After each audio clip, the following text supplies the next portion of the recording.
ఏపీకి కేంద్రం చేయూత బుక్లెట్ ను ఆవిష్కరించారు బీజేపీ రాష్ట్ర అధ్యక్షుడు హరిబాబు। ఈ కార్యక్రమంలో ఎమ్మెల్యేలు కామినేని విష్ణుకుమార్ రాజు, ఎమ్మెల్సీ మాధవ్ పాల్గొన్నారు। చంద్రబాబు అసెంబ్లీ వేదికగా బీజేపీపై లేనిపోని ఆరోపణలు చేశారని మండిపడ్డారు హరిబాబు।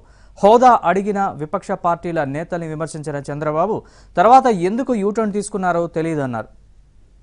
భారతీయ జనతా పార్టీ పట్ల ఆకర్షితులే ఒక బలోపేతమైన పార్టీగా తయారై ముందుకెళ్తామని ఈ సందర్భంగా తెలియజేస్తున్నా। ఇంకొక విషయం, గౌరవ ముఖ్యమంత్రి గారు వారు ఏమన్నారంటే, మేము ఆదేశిస్తే కేంద్ర ప్రభుత్వ వాహనాలు ఏమీ రాష్ట్రంలో కదలవు, రాష్ట్రం దాటి వెళ్ళవని చెప్పారు। అరే ముఖ్యమంత్రి గారు, మీరు మాట్లాడేది ఏ విధంగా మాట్లాడుతున్నారో మీకు అర్థం అవుతుందా? అంటే మీరు ఈ రాష్ట్రంలో ఒక ట్రైన్స్ ని కూడా, ఇండియన్ రైల్వేస్ ని కూడా ఈ రాష్ట్రం లోపలికి గాని రాష్ట్రం బయటికి గాని పంపించే ఆపే ఆలోచన మీకు ఉందా?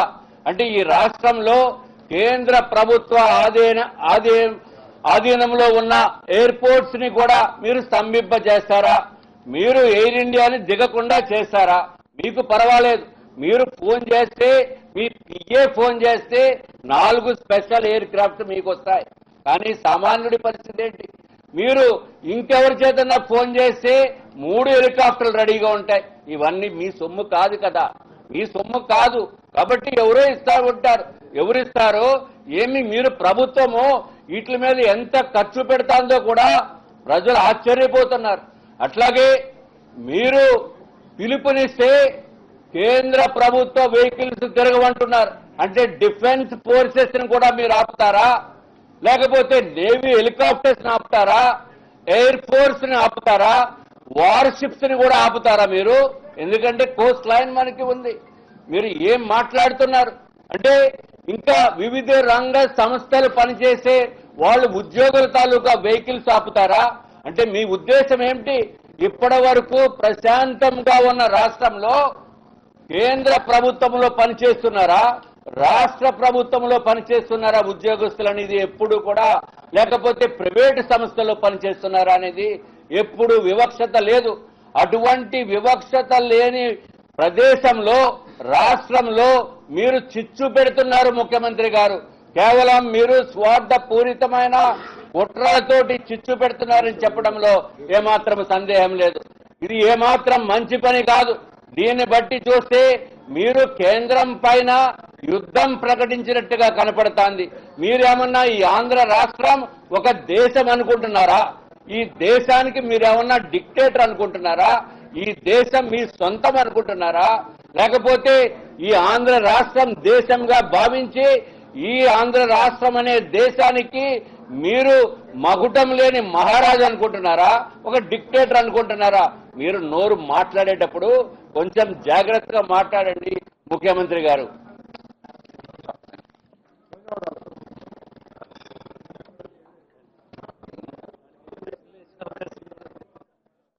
రాష్ట్రానికి వచ్చే 5 సంవత్సరాల ఆర్థిక లోటును లెక్కించి 22,000 కోట్ల రూపాయలు కేంద్రం నుంచి సహాయం వచ్చే విధంగా సిఫార్సు చేశారు। కేంద్రం 5 సంవత్సరాల పాటు ఆర్థిక లోటును భర్తీ చేయడానికి అంగీకరించింది, ఇస్తుంది। కాబట్టి ప్రత్యేక హోదా వలన కలిగే ఆర్థిక ప్రయోజనం ఆర్థిక లోటు భర్తీ ద్వారా నెరవేర్చబడుతుంది। అయినా ప్రత్యేక హోదా అనే మాట ఆ రోజు వచ్చింది కాబట్టి ప్రత్యేక హోదా అనే పేరు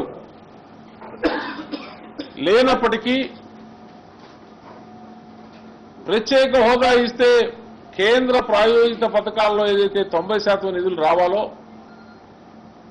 హోదా లేకపోతే 60% నిధులు వస్తున్నాయో, ఈ 60% 90%కి మధ్య ఉన్నటువంటి వ్యత్యాసం 30% నిధుల్ని ప్రత్యేక హోదా వస్తే ఏ రకమైన ఆర్థిక సదుపాయం వస్తుందో దాన్ని కూడా కేంద్ర ప్రభుత్వం ఇవ్వడానికి అంగీకరించింది।